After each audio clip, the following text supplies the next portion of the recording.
दोस्तों नमस्ते।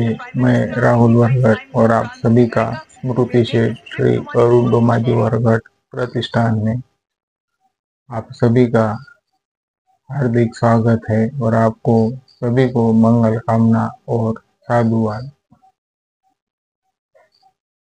हमारा देश एक पीसफुल देश है। हमारा राज एक सार्वभौम राज है।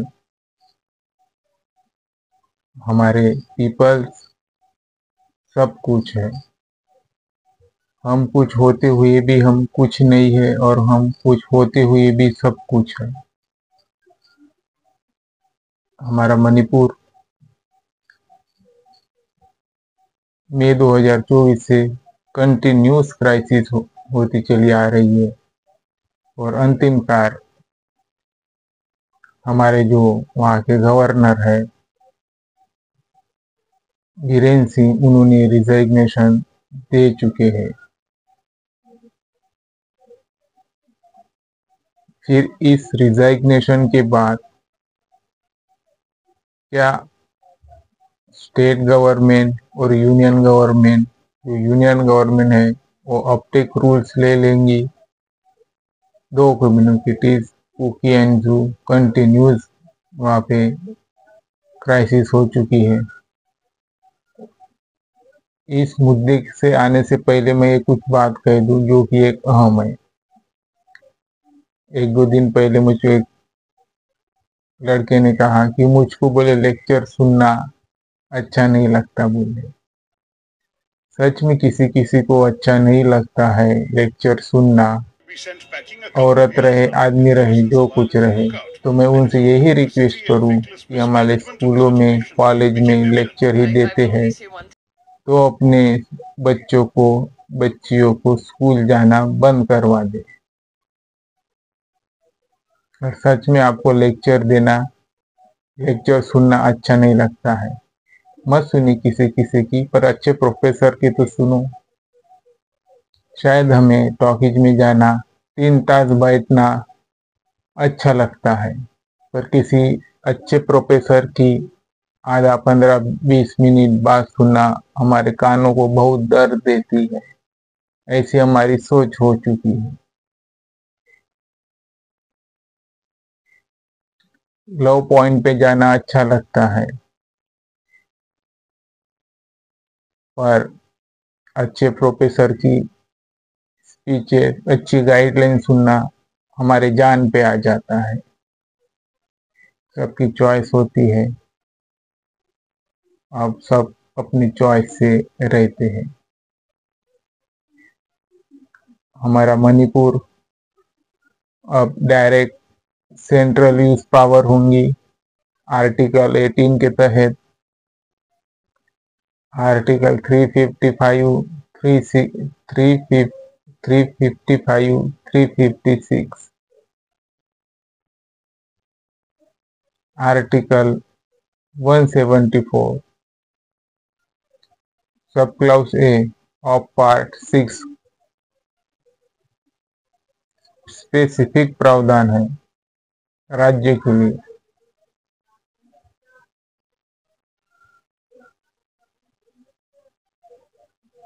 आर्टिकल 74 जो राज्य कहेंगी, जो यूनियन मिनिस्ट्रीज है, क्या वो टेक ऑफ ले लेंगी मणिपुर की पावर। फिलहाल हमारे जो प्रधानमंत्री है वो फ्रांस और यूएसए में उनका दौरा है। यहाँ हमारी मिनिस्ट्रीज प्रधानमंत्री के अलावा ले लेंगी, क्या उन्हें इन्फॉर्म करेंगी।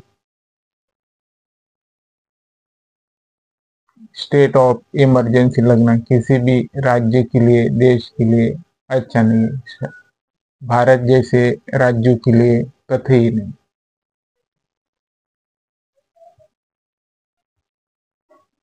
इसको पूरा दोष सरकार को देना वो भी एक अच्छी बात नहीं होगी। आर्टिकल 74 ये कह रहा है कि aid and advice can do it to Prime Minister furnishings of information etc. क्या कह रहे हैं article 74 council of minister to aid and advice president. जो राष्ट्रपति जी है हमारी मंत्रिपरिषद उन्हें एडवाइस देंगी विदाउट प्रधानमंत्री के अलावा। हमारी ग्रुप ऑफ काउंसिल मिनिस्टर सच में अपने अपने दायरे में इंडिपेंडेंटली अचीवमेंट करती है, एडवाइस देती है। ग्रुप ऑफ मिनिस्टर्स फिलहाल हमको तो अभी 2-3 दिन और रुकना पड़ेगा जब तक हमारे मोदी जी हमारे देश में आते नहीं। हमें स्टे रहना पड़ेगा और मणिपुर के ऊपर सी होना पड़ेगा, देखना पड़ेगा।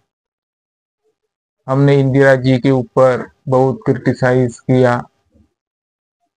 इंदिरा जी के समय इमरजेंसी लगी, इसलिए दूसरे को कहना शायद अच्छी बात नहीं है। कभी कभार हम दूसरे के इंदिरा जी को कभी कभार अभी हमारे मोदी सरकार की भी दौर में एक इमरजेंसी है या नहीं पता नहीं, क्योंकि वहां के सीएम ने रिजाइन दे दिया है।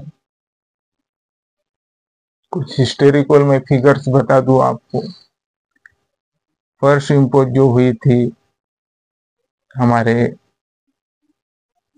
देश में वो पंजाब में हुई थी 1951 में। Due to law and order बहुत क्राइसिस हो चुकी थी। शायद उस समय स्वतंत्र संग्राम था।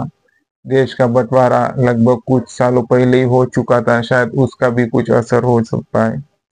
Frequent use during Indira Gandhi ji के समय स्टेट इमरजेंसी लगी थी, वो 1966 और 1977 में। एसआर मुंबई केस है 1994 का judgment. Limited its misuse by insuring judicial review. Limited होनी चाहिए, कुछ भी व्यापकता के साथ, अध्ययन के साथ। और वो हर 6 महीने बाद हमारे संसद में इमरजेंसी की बात जो है वो अप्रूवल हो जाएंगी। रिसेंट इंस्टेंस महाराष्ट्र की भी 2019 का ये है। स्टेट ऑफ इमरजेंसी की ओर हम जा चुके थे पर उतनी हुई नहीं। महाराष्ट्र में 2019 की बात है। When there was no clear majority after assembly election. पूरी क्लियर मेजोरिटी नहीं थी। अच्छा हुआ हमारे महाराष्ट्र में असेंबल हुई, ग्रुप ऑफ काउंसिल बनी, वो एक अच्छी बात थी। अगर हमारा चैनल आपको अच्छा लगता है तो हम रिक्वेस्ट करते हैं हमारे चैनल को वाइडली शेयर कीजिए, लाइक कीजिए और बेल आइकन दबाना